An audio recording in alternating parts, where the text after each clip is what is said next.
नमस्कार दोस्तों, एजुकेट भारत में मैं आपका स्वागत करती हूँ। मुझे पता है आप अब सीटेट की तैयारी बहुत ही मेहनत और लगन के साथ कर रहे होंगे।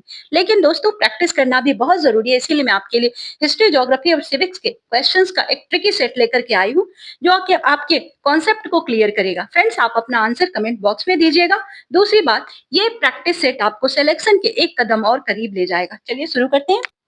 महिलाएं एवं सुधार के संदर्भ में विधवा पुनर्विवाह अधिनियम कब पारित हुआ? ए 1829, बी 1856, सी 1875, डी 1882।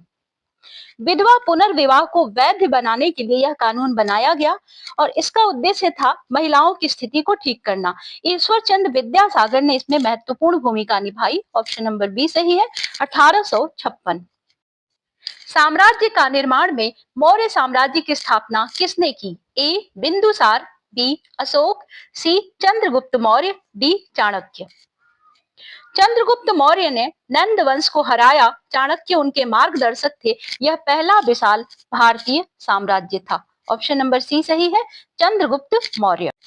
दिल्ली सल्तनत में इक्ता प्रणाली का मुख्य उद्देश्य क्या था? ए कर संग्रह, बी भूमि सुधार, सी सैनिक व्यवस्था, डी व्यापार।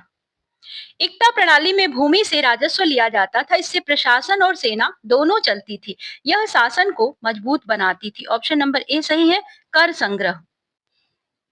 सती प्रथा के उन्मूलन में किसका प्रमुख योगदान था? ए स्वामी विवेकानंद, बी राजा राम मोहन राय, सी दयानंद सरस्वती, डी महात्मा गांधी।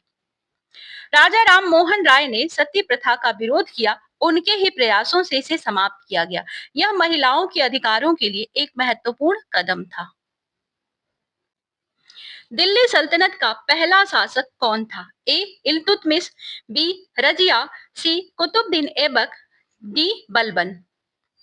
कुतुबुद्दीन ऐबक ने गुलाम वंश की स्थापना की। वो मोहम्मद गौरी का सेनापति था।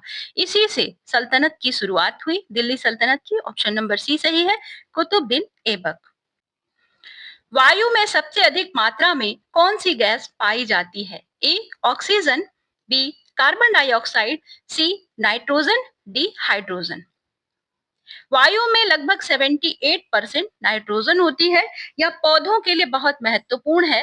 अन्य गैसें कम मात्रा में होती हैं। फ्रेंड्स, आपने अब तक कितने क्वेश्चंस को सही किया है हमें कमेंट बॉक्स में जरूर बताइए। इससे आपका कॉन्फिडेंस लेवल बूस्ट होता है। जल चक्र में जल का शुद्धिकरण मुख्यतः किस प्रक्रिया से होता है? ए वाष्पीकरण, बी निस्पंदन, सी संघनन, डी सभी। जल चक्र में वाष्पीकरण और संघनन दोनों होते हैं। ये प्रक्रियाएं जल को शुद्ध बनाती हैं, इससे स्वच्छ जल प्राप्त होता है। ऑप्शन नंबर डी सही है।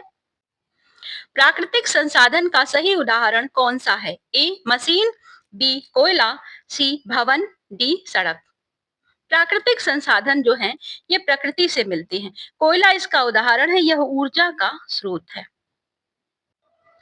फ्रेंड्स, मैं जब तक ऑप्शन को पढ़ रही हूँ तब तक आप आंसर को गेस कर लीजिए, ए बी या सी। जो भी आंसर आपको सही लगता है उसको कमेंट बॉक्स में जरूर लिखिए।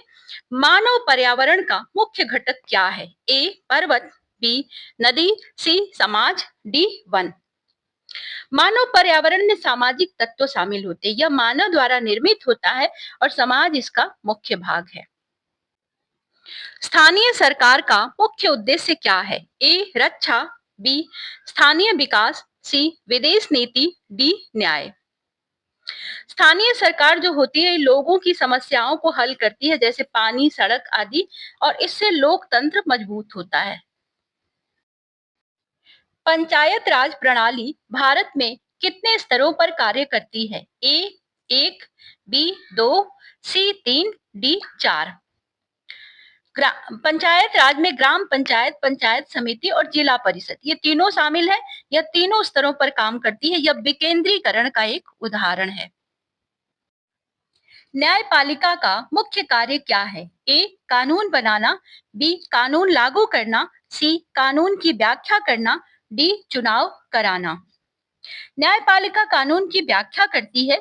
यह विवादों का समाधान करती है। न्याय सुनिश्चित करना इसका मुख्य कार्य है। सामाजिक न्याय का मुख्य उद्देश्य क्या है? ए समान अवसर देना, बी केवल आर्थिक विकास, बी केवल शिक्षा, डी केवल कानून। सामाजिक न्याय का अर्थ है सभी को समान अवसर देना। यह भेदभाव को समाप्त करता है और समाज में संतुलन बनाए रखता है। हाशियाकरण का क्या अर्थ है? ए विकास, बी मुख्य धारा में आना, सी समाज से अलग होना, डी शासन करना। जब कोई समूह समाज में पीछे रह जाता है तो उसे समान अवसर नहीं मिलते हैं, इसी को हाशियाकरण कहते हैं। रजिया सुल्तान का ऐतिहासिक महत्व क्या है? ए पहली महिला शासक, बी पहली रानी, सी पहली मंत्री, डी पहली शिक्षिका।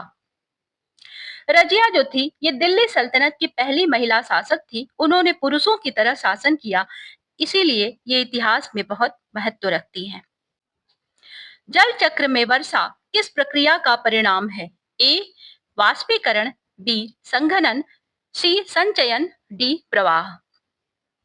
जल वाष्प ठंडी होकर बादल बनाती है, इसको संघनन कहा जाता है और इसी के बाद वर्षा होती है।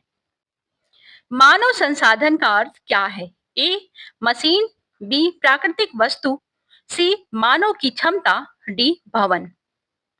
मानव संसाधन का अर्थ है लोगों का ज्ञान और कौशल। यह विकास में महत्वपूर्ण भूमिका निभाता है और इसको विकसित करना बहुत जरूरी है।